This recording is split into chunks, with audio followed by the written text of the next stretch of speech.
The morning of the trip began with a strange mix of excitement and unease.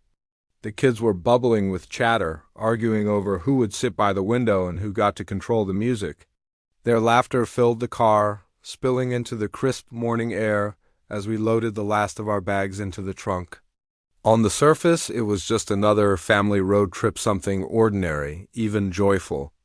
But beneath that layer of normalcy, I felt an itch of discomfort I couldn't quite scratch. It wasn't the long drive that unsettled me. We had made trips like this before, visiting relatives, taking vacations, driving through endless stretches of road where the horizon blurred into the sky. No, this was something different. It began with my parents' insistence. A week earlier, when I mentioned our plan to take the highway through the city, my mother's tone had sharpened. "No," she had said, far too quickly, her eyes flickering to my father. "You should take the border route. It's safer. Trust us." Safer? That word had struck me as odd. The city route was familiar, well-paved, and predictable. The border crossing was notorious for delays, random checks, and long lines of restless travelers. But my parents didn't budge. My father added with a heavy finality, "Do as we say. You'll thank us later." Even now, hours into the drive, their words echoed in my head like a warning I couldn't interpret. I wanted to dismiss it as simple overprotectiveness. My parents had always been controlling, hovering too close, making decisions for me even as an adult. They didn't like letting go. That was their nature, and yet, the urgency in their voices still clung to me. I glanced at my husband in the driver's seat. His jaw was tight, his hand steady on the wheel, but I knew him well enough to notice when something was bothering him. He hadn't said much since we left, not beyond short, clipped answers when the kids peppered him with questions. He had that quiet, calculating look he wore when he was working through a problem in his head. The road stretched endlessly ahead, the landscape flattening into dust-colored plains. Signs for the border appeared more frequently, now bold letters warning of inspections, searches, and strict regulations. The kids, oblivious to the gravity of our destination, cheered when they spotted one. "Almost there," my daughter sang, kicking her legs against the seat. I forced a smile. Yes, almost there. But my stomach churned. I couldn't shake the thought that we were driving straight into something I didn't understand. Something that had been set in motion long before I buckled my children into their seats that morning. The car was filled with the scent of juice, boxes, and the faint tang of sunscreen. But every now and then I thought I caught something else, a smell I couldn't place. Metallic and sharp, like the faint trace of oil. I told myself it was just the car, maybe something with the engine.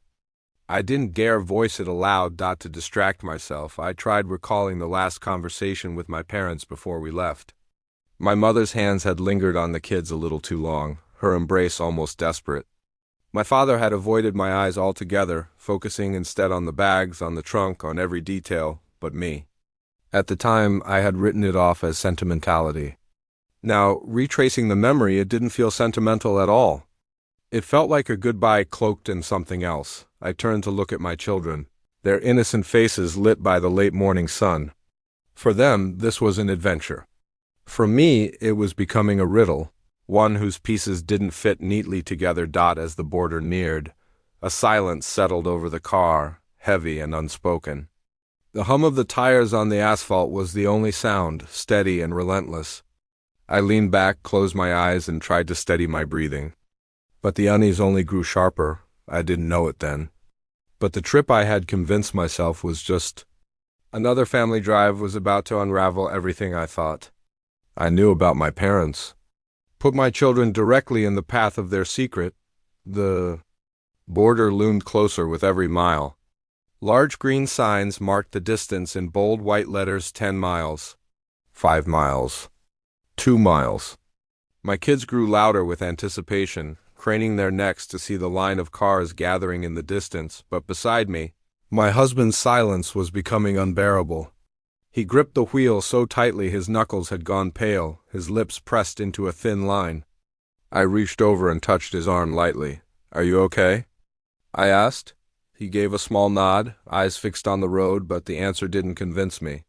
His expression was unreadable. but the tension radiating off him was undeniable. We slowed as the line of cars came into view, an endless stretch of vehicles inching forward, toward booths guarded by uniformed officers. I felt a flutter of nerves, though I couldn't say why. We had nothing to hide. We were just a family taking a trip. At least, that's what I told myself. Then, just as we reached the end of the line, my husband's hand shot out and pressed firmly on my thigh. His voice dropped low, sharp enough to slice through the children's chatter. "Turn around," he said. I blinked. "What?" His jaw tightened, his eyes finally meeting mine. "Turn around, now." The kids fell silent, sensing the shift in his tone. My heart began to race, confusion tangling with fear. Why? "We're almost there." "What's wrong?" "Don't ask questions." "Just do it," he muttered, scanning the rearview mirror as though he expected someone to be following us. I stared at him, stunned. My husband wasn't the type to panic. He was steady, logical, calm in a crisis. But the look in his eyes now chilled me. It wasn't panic. It was certainty. I pulled the wheel slightly, maneuvering out of the line, ignoring the irritated honks from the cars behind us. The kids whispered to each other nervously, their earlier excitement snuffed out like a candle. Once we were safely on the shoulder, my husband unbuckled his seatbelt. "Pull over." "Stop the car." My palms slicked with sweat as I obeyed. The tires crunched against gravel as we rolled to a halt. "What is going on?" I demanded, my voice trembling. "You're scaring me." He didn't answer immediately. Instead, he climbed out, walked to the back, and opened the trunk. For a moment, all I could hear was the faint hum of engines from the cars lined up at the checkpoint. My children shifted restlessly in the back seat, whispering my name, asking what Daddy was doing. Then I heard him swear under his breath. A word he never used in front of the kids. I jumped out and hurried to the back. The trunk was open, luggage pushed aside. My husband was crouched low, his face pale, his hands gripping something buried under the suitcases. My breath caught when I saw it, a heavy, rectangular package wrapped tightly in layers of dark plastic. It was wedged so carefully that I might never have noticed it. Not unless I'd unpacked every bag. I staggered backward, my pulse hammering. "What is that?" He looked up at me, his expression grim. "You tell me." I don't know." My voice cracked. "I've never seen it before." "I swear." He didn't answer right away. His eyes searched mine, looking for any trace of a lie. Finally he exhaled, shaking his head. "This was hidden under the kids' bags," he said quietly. "Someone put it here? And I think I know who—" The realization struck me like a blow.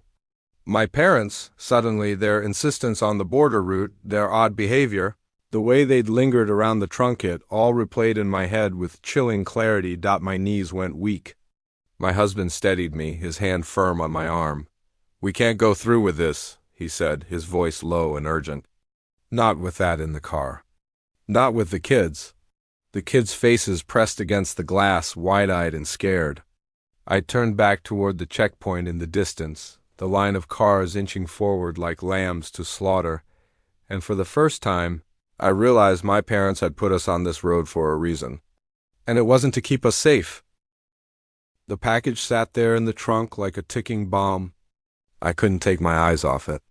Wrapped in thick, dark plastic and sealed so tightly it looked almost industrial, it gave off an aura of danger. I didn't need to touch it to know it wasn't something innocent. My husband leaned against the car, his arms crossed, his chest rising and falling with controlled breaths. His silence was worse than shouting. He was furious and afraid, but he was holding it in for the kids' sake.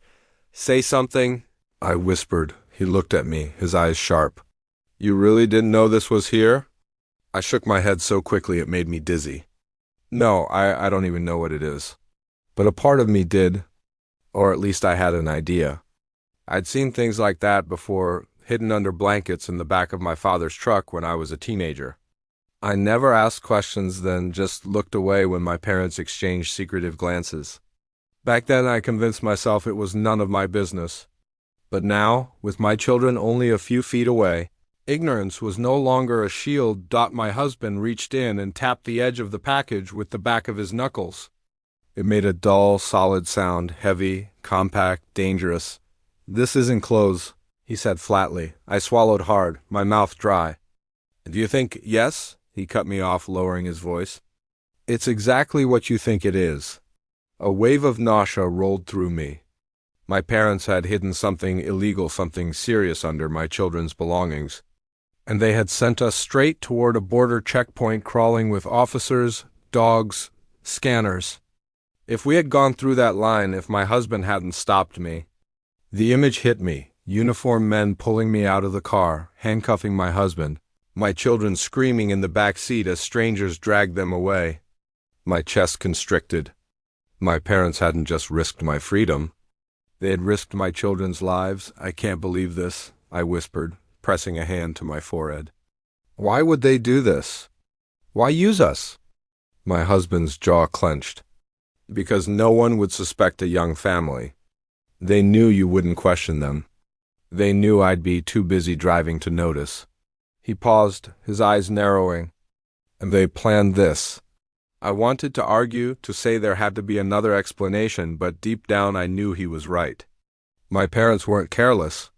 They were meticulous. If that package was in our trunk, it was because they wanted it there. The kids shifted restlessly in the car, their small faces anxious as they watched us through the window. My daughter mouthed, "What's wrong?" My throat tightened. I couldn't bring myself to answer. "We have to get rid of it," my husband said suddenly. The words snapped me back. "What? How?" He scanned the empty stretch of road behind us. "We can't carry it back home. We can't take it forward. Either way, we're done. We need to ditch it now." Panic clawed at my chest. "But what if they— Fatima?" His voice was steady, firm. "Do you trust me?" I looked at him, my heart twisting. This was the man I had built a life with, the father of my children, the one who had always protected me from the shadows of my past. And here we were, standing on the edge of a secret I could no longer avoid. I nodded weakly. "I trust you." He exhaled, gripping my shoulders. "Good, then stay with the kids. Keep them calm. I'll handle this." As he reached back into the trunk, I felt the weight of my parents' choices crashing down on me. This wasn't an accident. This wasn't some misunderstanding. This was deliberate, calculated betrayal, and as much as I wanted to believe otherwise, a dark truth began to claw its way to the surface. Maybe I never really knew my parents at all. As I stood by the car, my children watching me with wide, questioning eyes, my mind began to fracture under the weight of memory.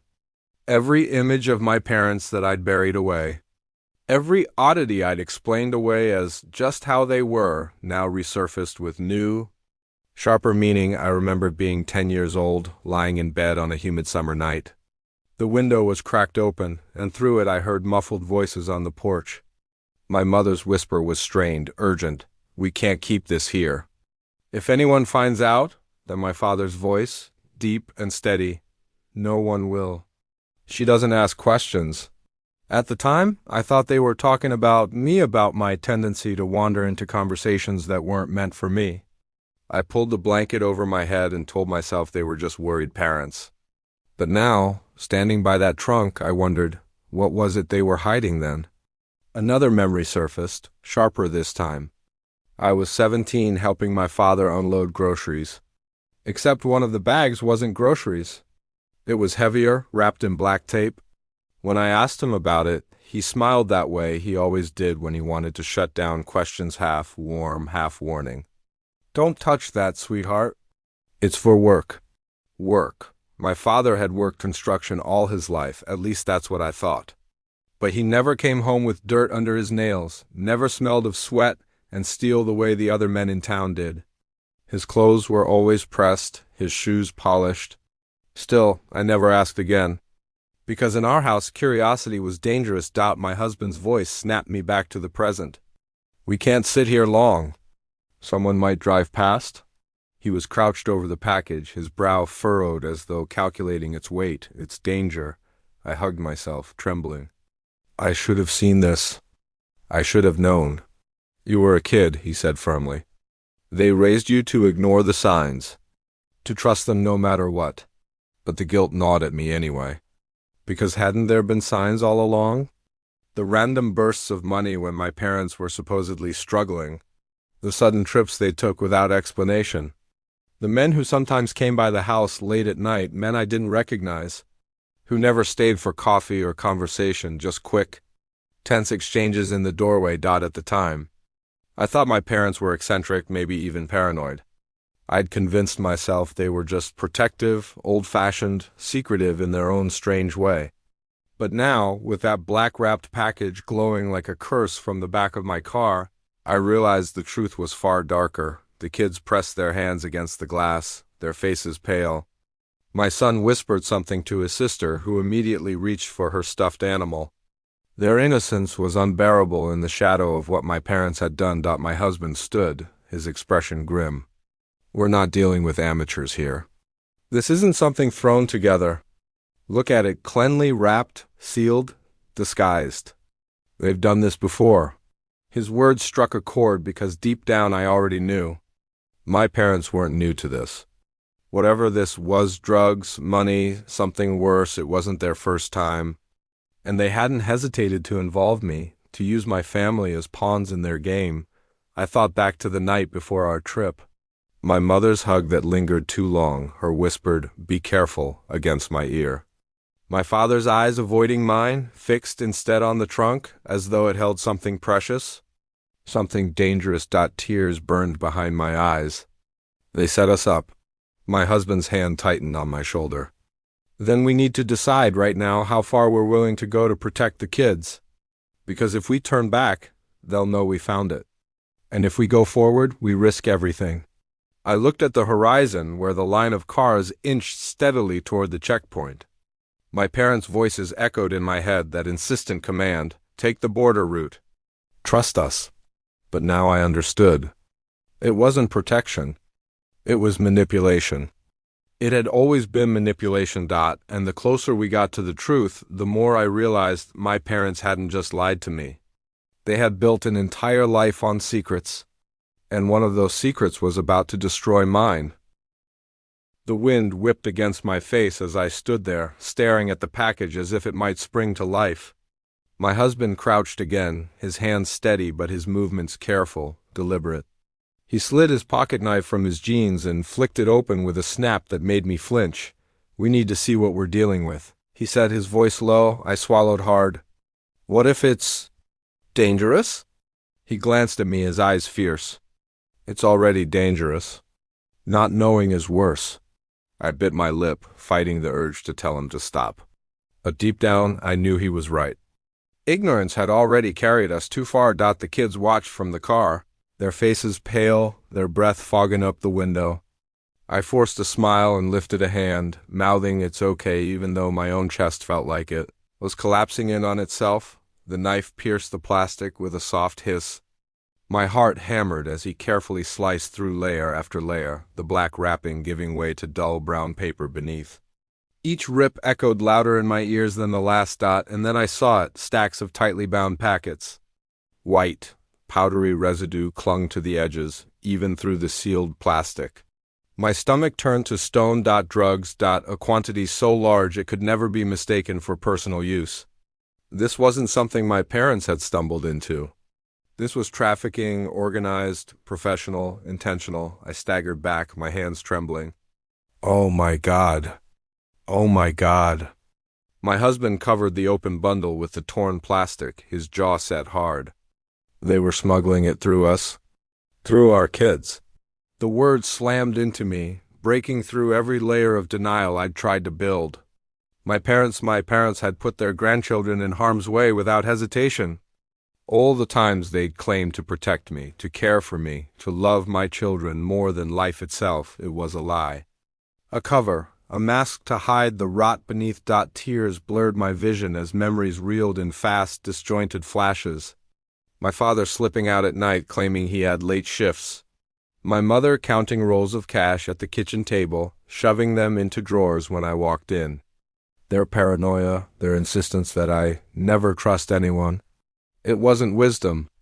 It was projection. They used us, I whispered. They used my kids. My husband turned to me, his hand gripping my arm firmly. "Listen to me. We have to decide what to do. We can't keep this. We can't take it across the border. But if we leave it here, someone might find it, and that could come back to us. I wiped at my face, panic spiraling. And if we go to the police? What happens then? My parents... His voice hardened. Your parents made their choice? They made it the moment they put this in our trunk. Right now, our only job is to protect those two little ones in the back seat. Nothing else matters. His words cut through my hysteria like a blade. I turned and looked at my children, their small hands pressed against the glass, eyes wide with fear. My daughter clutched her stuffed animal so tightly its ears were bent. My son mouthed, "Are we in trouble?" And in that moment, something inside me broke. Whatever loyalty I had left to my parents, whatever fragile thread tethered me to their approval, snapped in two. They had chosen this life. I hadn't, and I would not let them drag my children down with them. I turned back to my husband, my voice steadier than I expected. We're not carrying it. We're not going through. Or getting rid of it. And then my throat tightened, but I forced the words out. Then I'm calling them. I want to hear them admit what they did. My husband's jaw tightened, but he nodded. All right. But if you make that call, there's no going back? I met his eyes, my own burning with something fiercer than grief. There shouldn't be... As the sun dipped lower on the horizon and shadows stretched across the empty road, I realized the truth I'd been running from. My parents weren't the people I thought they were. They weren't protectors. They weren't safe. They were criminals. And now, they were my enemies. The package sat half hidden in the gravel like a snake I couldn't bring myself to touch. My husband had rewrapped it as best he could, sealing it enough so it looked untouched. But its presence still poisoned the air around us. Every time I looked at it, I felt my parents' hands pressing down on me, pushing me into the role they'd chosen an accomplice, but I wasn't their child anymore. I was a mother, and my loyalty had shifted the moment I strapped my kids into those car seats. Get the kids back in the car, my husband said quietly, glancing up and down the empty road. I'll handle this. I obeyed, slipping into the back seat beside them. My daughter leaned into me, clutching her stuffed animal. Mommy, are we in trouble? She whispered. I kissed her forehead, holding her trembling body close. No, sweetheart. Not us. We're okay. But even as I said it, I knew the truth. We weren't okay. Not yet. Through the rear window, I watched my husband lift the bundle, his movements steady but tense. He carried it down the embankment, disappearing for a moment into the scrub and rocks. When he came back up, his hands were empty, his face set like stone. It's done, he said simply, sliding back into the driver's seat. No one will find it.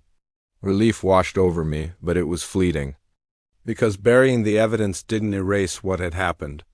My parents had betrayed us. They had endangered my children. And they would do it again, unless I stopped them.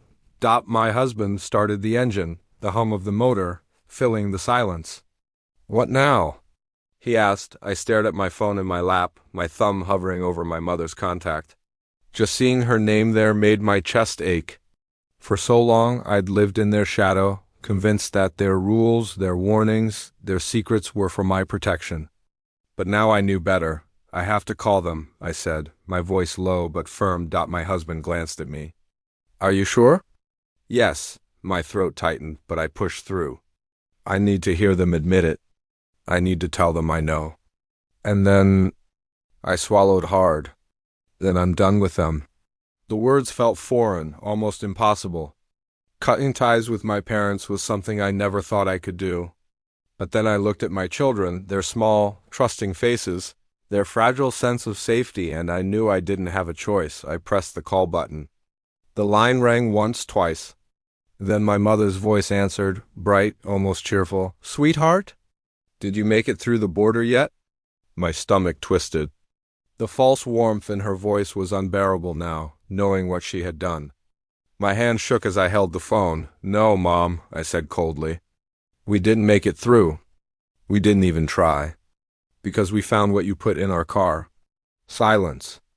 A long, suffocating silence. Then a sharp inhale. I don't know what you're talking about. she said quickly, her tone shifting from sweet to defensive in an instant. Don't lie to me. I snapped, my voice breaking. I saw it. The drugs. You used us. You put my kids in danger. Another pause. Then, in the background, my father's voice, muffled but clear. She wasn't supposed to find it. My chest caved.